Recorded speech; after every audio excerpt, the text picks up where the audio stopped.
was uninterruptedly shut off because there was unexpected network glitch. So we are starting it again.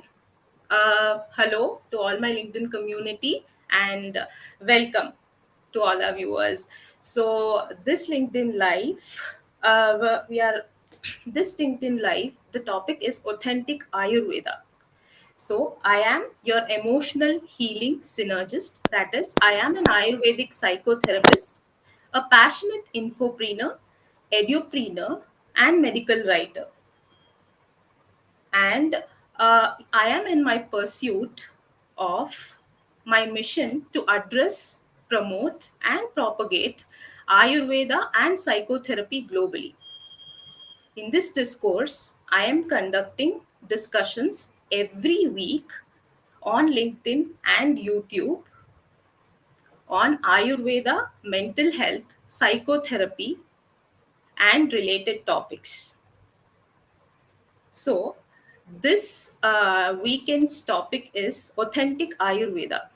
When I speak of authentic Ayurveda, what is authentic Ayurveda? So, what is the essence of Ayurveda? The essence of Ayurveda is swasthasya swastya rakshanam aturasya vikara prashamanam. So this I have spoken a lot of times that Ayurveda's essence is to protect and preserve the health of healthy individuals and to treat the diseases of the patient accordingly. So, the main aim of Ayurveda is to protect the health. It is the science of life, which, in which it is the science of life which explores life and all its layers. So, the commentators of Ayurveda have elaborated on Vikara Prashamana. So, Vikara Prashamana, they have elaborated it as Vyadi Parimokshana. So, Vyadi Parimokshana is to wipe out the diseases from its root cause. We call it Samprapti in Ayurveda, that is pathogenesis. So, Ayurveda's main aim is to wipe out the disease from its root cause. Otherwise, it might cause recurring. So, on this note, I will just introduce my guest, who is the founder of Samskrt Natural Wellbeing. He is a chemical engineer turned healthcare entrepreneur. To be precise, an Ayurveda entrepreneur. Uh, that organization is called Samskrt Natural Wellbeing. So let's just welcome Namaste, sir, Mr. Siddhartha Sen Gupta. Namaste, sir. Good afternoon. Yeah, namaste. Good afternoon. Good afternoon, Uh, sir. Good afternoon. Yeah, Thank you you're for on live. right. And I'm hoping that this doesn't go conk off again because of the network. Yeah, But yeah, yeah, I'm glad that you introduced Ayurveda in this way. The fact that Ayurveda is the only way by which we can reverse diseases by taking care of the root causes, and there is no other form of medical system which can really do that the way Ayurveda can.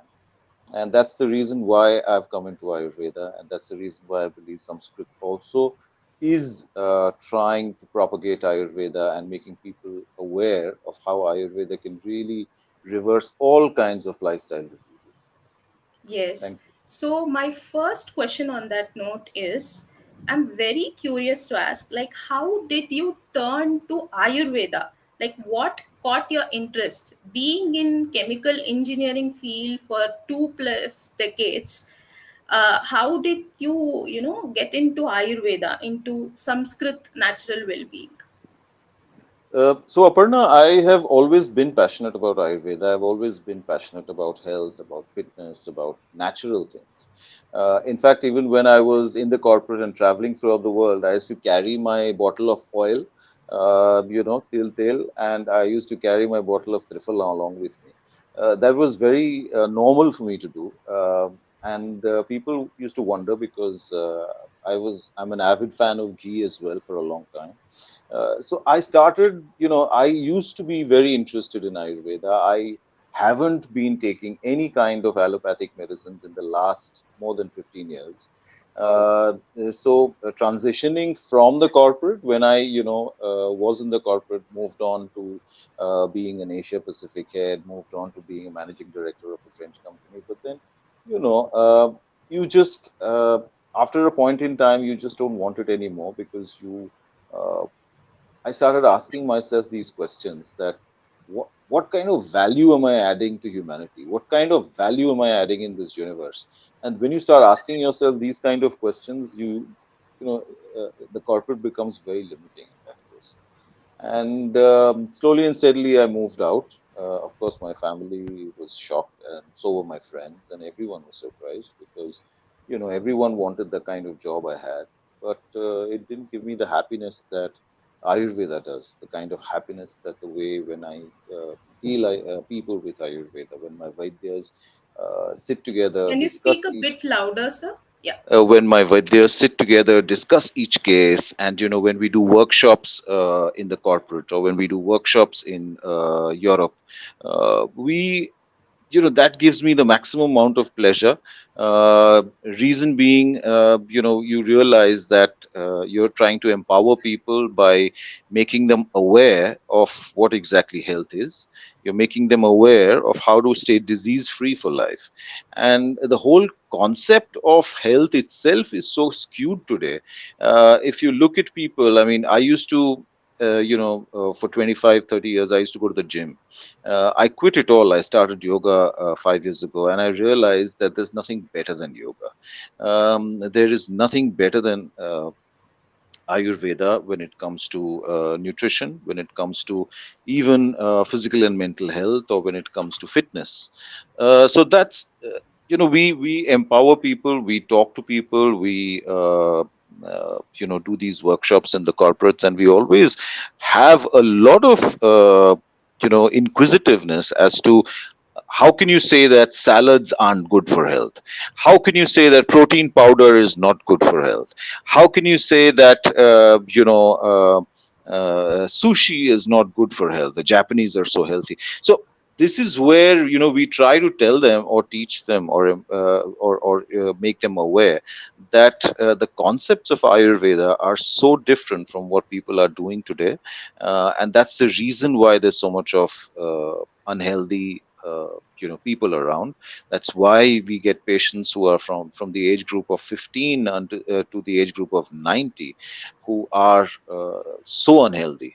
Yeah, they have serious health issues, right from mental health issues to cancer to heart disease, all kinds of issues which were not there even 20 years ago. Yeah, Yeah, most of the diseases, can be managed through lifestyle and food. that's right. That's right. Yeah. So, In fact, that's what we are very persistent on. In fact, if you see Aparna, we each and every patient is given a lifestyle, a diet plan, medicines, of course. Then there is panchakarma. We also give yoga, and there is a little bit of achar rasan and counseling as well. So all of this put together is how. That's why we call it authentic Ayurveda. That's how Ayurveda used to be practiced 500 years ago as well, where 50%, like you mentioned, of any disease can be reversed only just by the lifestyle and the diet. yeah. Yeah, I know, and I have read from your testimonials. For the viewers, let me just say that Samskrt Natural Wellbeing has a 4.5, 4.8 rating by 5 on Google reviews. You can go and check. So I have studied and that I have just read from the views that you are treating specialist in treating cancer, yeah, infertility, diabetes. And just tell us about Sanskrit. What does Sanskrit actually do? okay, What does it actively deal with? right. So we are specialists in cancer, like you said.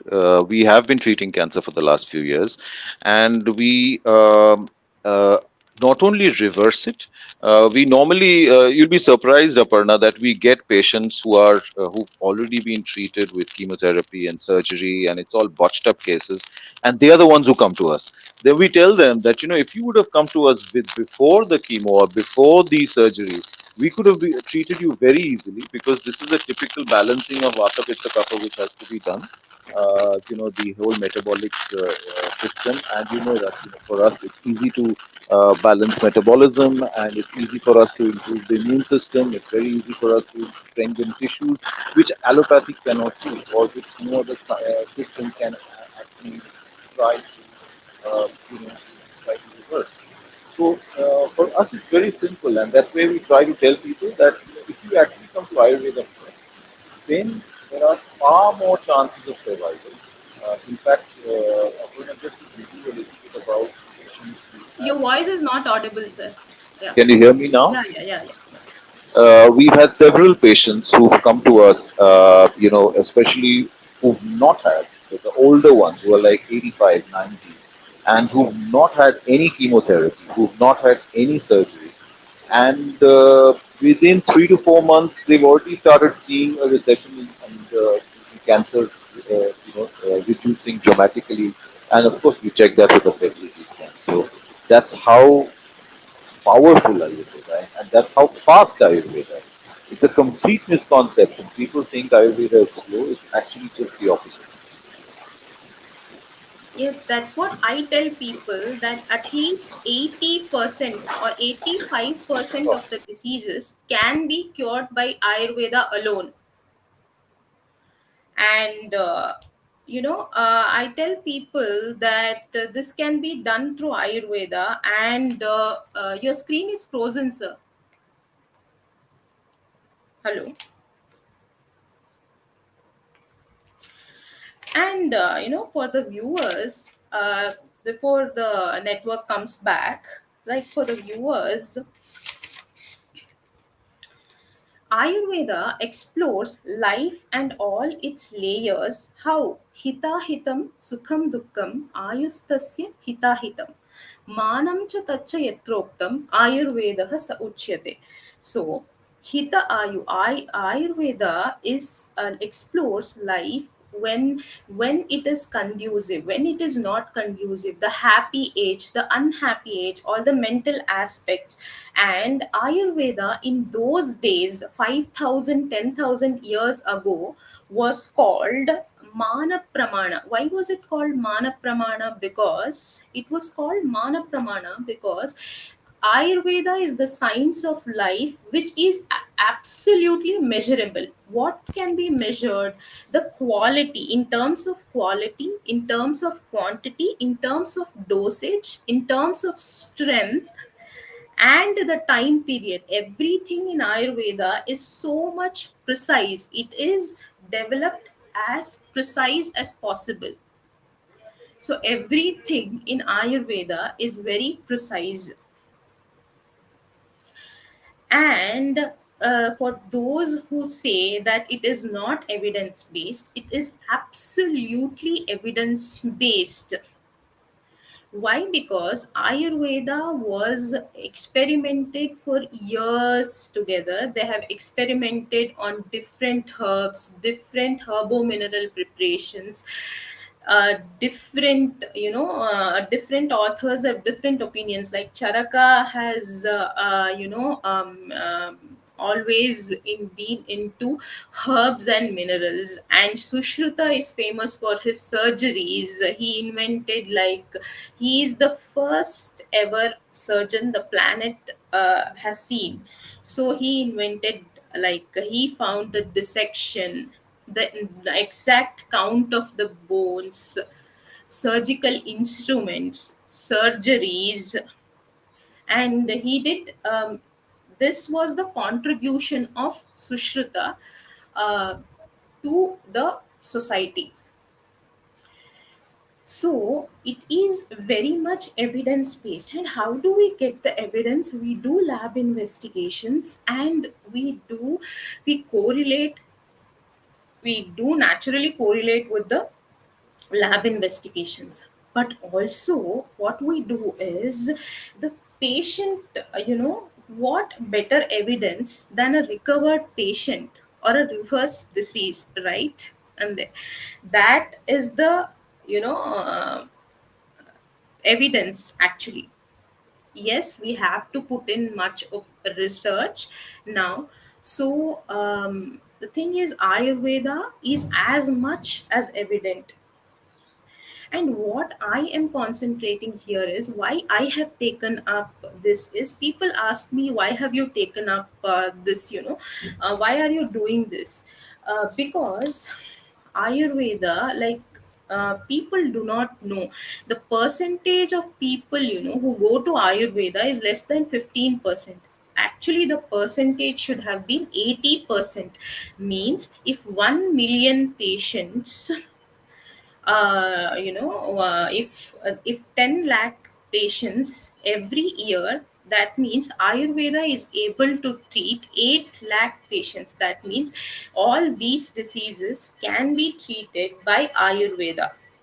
And for emergencies and surgeries, of course, we need allopathy. So it is not that we don't need other system of medicines. Yes, we should have an integrated approach, but I am concentrating on the 80%, because we get, when patients approach us, no, like 80%, like, of the patients have already taken all sorts of treatment. We have taken allopathy, we have taken homeopathy, we have taken everything, and then they come to Ayurveda. If they come in earlier stages, if they come, as he was explaining, if they come at earlier stages, it is going to be very easy, for us to treat. It is called kriya kala in Ayurveda. So, and people were, asking me about what is Ayurvedic psychotherapy. As our guest is not here, so let me just, elaborate on what is Ayurvedic psychotherapy. What is Sattva-Vayajaya Chikitsa? See, the term Ayurveda is formed by the combination of two words, as everybody knows, Ayu and Veda. Ayu means life, Veda is knowledge. Ayurveda is regarded as the science of life, as I already mentioned, and the practice involves the care of physical, mental, spiritual health of a human being. Life, according to Ayurveda, is a combination of senses. We call Indriyas, mind, manas, body, sharira, and soul, Atma. So, Sattva, Atma, Sharirendriya, Sattva, Atma, Sanyogo, Dhari, Jivitam. This is Ayurveda. So, Ayurveda is not only limited to body or physical symptoms, but also contributes comprehensive knowledge about spiritual, mental, and holistic health. Thus, Ayurveda is a qualitative, holistic science of health and longevity. It is a philosophy that represents whole person system of healing, that is healing body, mind, and soul. Not only healing the disease, healing the body, mind, and soul.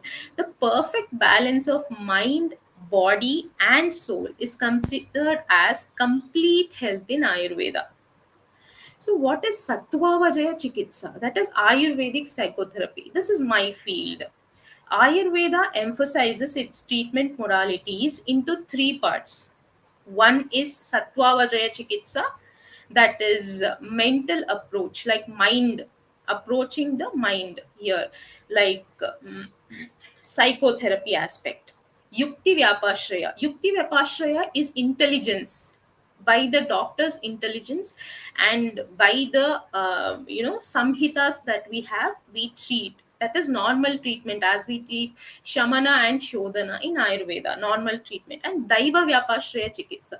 Daiva Vyapashraya is, earlier in 5,000, 6,000 years ago, there were mantras, like, now, like Vishnu Sahasrama, mantras also played an important role in, getting, in healing diseases in body, mind, and soul. So, So psychotherapy is referred to as Sattvavajaya Chikitsa in Ayurveda. So Sattvavajaya Chikitsa, who termed that concept is one of the concepts innovated by Acharya Charaka. So Charaka innovated uh, Sattvavajaya Chikitsa. So, what is the approach followed here? The approach is psycho-spiritual approach. It is a non-pharmacological treatment modality which entirely deals with the mind and its related attributes. Ayurvedic psychotherapy helps in controlling manas, mind, from what? From what? Ahita artha, that is unwholesome and distractible thoughts and perceptions. Sattvavajaya Chikitsa mainly focuses on intelligence, consciousness, memory, self control, and spiritual aspects of the affected individuals. It concentrates on, to repeat, intelligence, consciousness, memory, self control, and spiritual aspects of affected individuals. So, what is the role and contribution of Ayurveda in psychology, psychiatry, and psychotherapy? How does Ayurveda contribute into it? I think people will might be curious. How is Ayurveda contributing? To answer this in simple words, Ayurveda is inherently as psychological as much as it is a physical system of medicine. The scope of Ayurvedic practice includes both Sharirika and Manasika diseases, and therefore it is difficult to understand Ayurveda without its perspective of mind and consciousness. So it is difficult to understand Ayurveda without mind and its consciousness. So manas plays an important role in Ayurveda. So, according to Acharya Charaka, as I said, the definition of Sattvavajaya Chikitsa says Ahitebhyo Arthebhyo Manonigraha. Ahitebhyo means unwholesome and unhealthy and harmful. Arthebhyo means all the objects, unwholesome objects. Manonigraha means how to control the mind. The mind control is called manonigraha. So what is here Ayurvedic psychotherapy is, it is mostly a non-pharmacological approach aimed at the control or withdrawal of mind and restraining it from unwholesome artha. It includes methods of manonigraha, mind and self-control, self-realization, mental tranquility, and some of the ashtanga yoga techniques too. Sattvavajaya is the technique to reduce or to get rid of manodosha. We have manodosha. I think most of the people would heard of sharirika doshas, that is vata, pitta, and kapha. We have three sharirika doshas, that is doshas relating to the body. Likewise, there are doshas relating to the mind. They are sattva, rajas, and tamas. So these are also called three gunas in Ayurveda. So what is Rajoguna and Tamoguna? Both Rajoguna and Tamoguna are considered as contaminants of the mind. Just like the three doshas, we say, doshas should be in balanced in Ayurveda. There's a saying called Samadosha, Sama-Agnishta, Samadhatu, Malakriyaha. Prasanna Atma Indriya Manaha Swasta Ityabhidiyate. The definition of health only goes like Samadoshas, when the doshas are balanced. Sama Agni, when the Agnis are balanced, when the Dhatus are balanced, when the Mala are balanced. Dhatu is tissue, like blood, lymphatic tissue, all these like the modern tissues. Ayurveda also has 7 types of tissues in which everything is covered. I will talk on this topic anytime later. So this is now to say sama dhatu. So dhatu should be sama, malas should be sama, and then all this with samadosha, samagnishya, samadhatu, malakriya, prasanna. When the Atma, Indriya, Atma is soul, Indriya is sense organs, and Manas is, mind. And when all these are in harmony, then it is called health according to Ayurveda. So what is sattva? Sattva reflects the intellect, knowledge aspect of an individual. It is the main factor ascribing positivity as a trait. Therefore, sattva guna is not considered as a dosha of mind. So it is considered prakruta. Prakruta is which is natural, which is pure, which is positive. That is sattva. So rajas, what is rajas? Rajas represents all actions, moments and activities which happen in the body through mind. So what is tamas? Tamas balances and control rajas from their over expression, like darkness and inertia. Tamas, people with tamas are always lazy. This rajas and tamas are always opposite. People with rajas are aggressive, and they are very aggressive and approach, but people with tamas are very like dull approach, a lazy approach to it, we can say. When raja and tama are out of balance or vitiated, they inevitably become the cause for lust, that is Kama, Krodha, Lobha, Mada, Matsarya. All this we call in Ayurveda. That is, when Raja and Tama, both these, doshas, when they are imbalanced, manodoshas, when they are imbalanced, then it causes lust, anger, greed, jealousy, egoism, intoxication, grief, worry, fear, excessive possessiveness, etc. So, what are the factors responsible for causing mental disorders with reference to Ayurveda?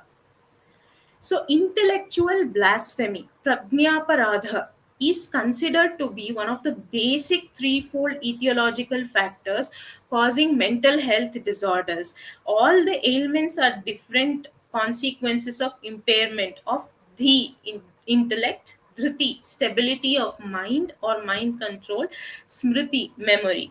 Impairment of the, dhriti, and smriti constitute to prajnaparada. Sattvavajaya Chikitsa, Ayurvedic psychotherapy, is a typical approach which not only prevents the impairment of intellect, stability of mind and memory, but also brings them to normalcy, resulting in the maintenance of harmony between these factors. There is no fundamental difference between Sattvavajaya and modern psychotherapy. How? Both involve the removal of mind from harmful sense objects. Yes, the aim of modern psychotherapy is also that Ayurvedic psychotherapy would play a dual role. First, as a revival of authentic medical culture, the exercise of a practice with an assumed primordial dimension, and second, as a discovery of authentic subjectivity. Sattvavajaya literally means, what does Sattvavajaya mean? Winning the mind. How to win the mind. So the single reference to Sattvavajaya which Ayurvedic therapy has been reconstituted could easily interpreted to mean not a relationship between doctor and patient, but rather a mental discipline. It is the therapy that can be administered by oneself or by one's family or community or by a practitioner who specializes in medications with unseen realms. So Acharya Charaka speaks of objective mind control involving the doctor's interference, thus saying that Sattvavajaya is when a physician triumphs the mind of the patient. Two methods of Sattvavajaya. How does Sattvavajaya work? This is assurance to the patients to regain off track objects and aiding in mind control. Second, inducing of emotion, contrasting or replacing emotions associated with the patient's distress. Whenever there is a distress, no, when you divert your mind or distract from the mind and keep it busy, things actually work. The technique of replacement of emotion is compared to the shuttling in Gestalt therapy. There is a therapy called Gestalt therapy in psychotherapy, modern psychotherapy, while it has a term called shuttling. The same is explained in Ayurveda as well. While refraining of ideas is compared to Ericksonian hypnosis. Treatment modalities. So, what are the treatment modalities which are used in Ayurveda? In Ayurvedic psychotherapy, what is the approach basically? To summarize, the modern age Ayurvedic psychotherapists utilize. What do we utilize? So, what are the methods? Methods and probable modes of approach. Here is Jnana, insight oriented approach. Second is Vijnana, educative approach. Dhairya, supportive approach. Smriti, cognitive approach. Samadhi, psycho spiritual approach. That is psycho philosophical approach, we can say. Thus, an inference can be drawn unequivocally that there are umpteen similarities between long established Ayurvedic psychotherapy and modern psychotherapy techniques. So there are so many comparisons between modern psychotherapy and Ayurvedic psychotherapy. So what the modern psychotherapy is telling now, Ayurvedic psychotherapy has told it 5,000, 10,000 years ago. That is Sattva Jaya Chikitsa, Manoroga Chikitsa, or Manovikara Chikitsa, we have told it. That names can be mentioned in Ayurveda. Though Ayurvedic psychotherapy is a new field, it requires more explorations to needed to be done. So on this, like I'm sorry because the guest has some internet glitches, so I didn't want to stop the live session, so I just continued, speaking. So please bear with me. And one thing is,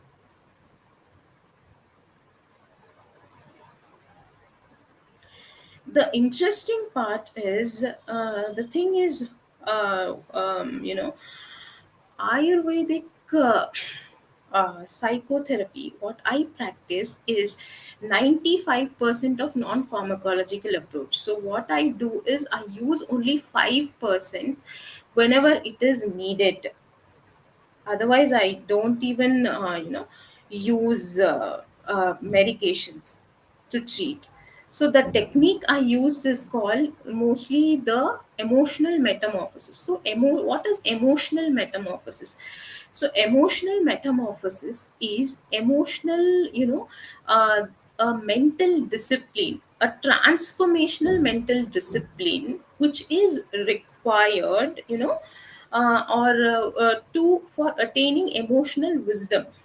So the metamorphosis terms means transformation. So emotional metamorphosis is a mental discipline which which is transformational, which can be developed over a period of time. We can develop it over a period of time to attain emotional wisdom. So, my map out would be emotional intelligence plus emotional metamorphosis is equal to emotional wisdom. So, this technique for each and every thing, I use this technique. I think my guest is not back. So I regret the inconvenience caused here. So what are some major psychological disorder I've actively dealt with? Anxiety, that is generalized anxiety disorder, depression, OCD, obsessive compulsive disorder, adolescent concerns, stress related disorders, post traumatic stress disorder, childhood trauma, bipolar disorder, procrastination and productivity concerns, menopausal mental health awareness and associated concerns, postpartum mental health awareness and associated concerns. So I conduct trainings and webinars and public talks on Ayurvedic psychotherapy as well as Bhagavad Gita and psychotherapy. Yes, I have started reading Bhagavad Gita and interpreting Bhagavad Gita and psychotherapy. I have done a session earlier. You can refer to that session, or I can talk about it in a next coming session. So I write articles on these subjects as well. So, additionally, I bring forth medical content writing services. So, all my consultations are online. So, if you want any information on or appointments, you can just DM me, or I'll paste my email ID below. So, you can connect me through that way. So, I will have to end the session because my guest is has not joined back. So I regret the inconvenience once again, and thank you for if you have stayed this far.